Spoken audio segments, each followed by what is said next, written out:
ঝুড়িটা ছুঁড়ে ফেলে দাও নেকড়েদের উপত্যকায় শাখের, আর পেছনে ফিরে তাকিও না।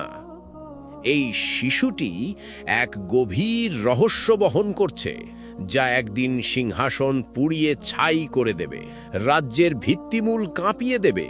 কিন্তু কিভাবে বেঁচে গেল সেই নবজাতক? কিভাবে রক্ষা পেল হিংস্র জানোয়ারদের ধারালো দাঁত থেকে? এই প্রশ্নের উত্তর লুকিয়ে আছে এক অবিশ্বাস্য গল্পে, যা শুনলে তোমার রক্ত জমে যাবে।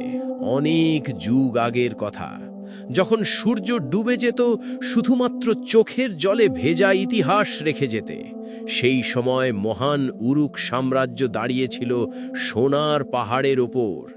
এর দেয়ালগুলো মেঘ ছুঁয়ে যেত, প্রহরীরা কখনো চোখের পাতা ফেলত না। কিন্তু এই সব জাঁকজমকের ভেতরে রাজা আজামের প্রাসাদের গভীরে এক নিস্তব্ধতা জমে উঠছিল, ঝড়ের আগের সেই ভয়ঙ্কর নীরবতা। রাজা আজাম, যে মানুষটি শত যুদ্ধে জয়ী হয়েছিল, যাকে কেউ কখনো পরাজিত করতে পারেনি, আজ সেই মানুষটি কাঁপছিল। কিন্তু কোনো শত্রুর ভয় নয়, বরং একটি ভবিষ্যৎবাণীর আতঙ্কে। পাশের কক্ষে রানী হিন্দা তার প্রথম সন্তানের জন্ম দিচ্ছিলেন।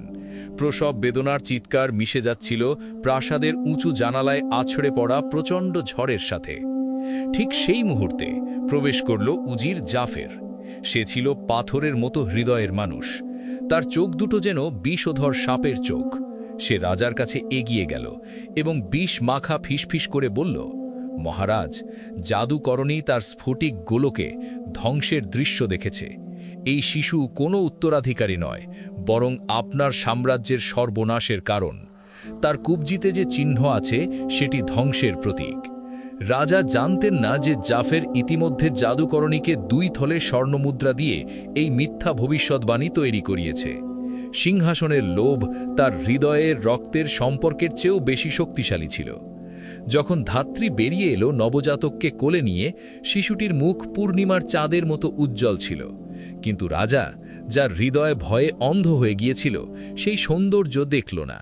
তিনি শুধু দেখলেন ছোট্ট কুবজিতে লাল চাঁদের মতো আঁকা সেই চিহ্নটি, এবং দুঃখ আর ক্রোধে ভরা কণ্ঠে উচ্চারণ করলেন সেই নির্মম আদেশ, নিয়ে যাও সাখের, নিয়ে যাও নেকড়েদের উপত্যকায়, সেখানে ছেড়ে এসো, ভাগ্য যা চায় করুক। সেনাপতি সাখের তুলে নিলেন সযত্নে বোনা কাঠের সেই ঝুড়িটি। তার বুক ভেঙে যাচ্ছিল। অন্ধকারের মধ্যে শিশুটি তার দিকে তাকিয়ে হাসছিল। সাখের ঘণ্টার পর ঘণ্টা হাঁটলেন চাঁদের আলোয় গভীর উপত্যকা পেরিয়ে।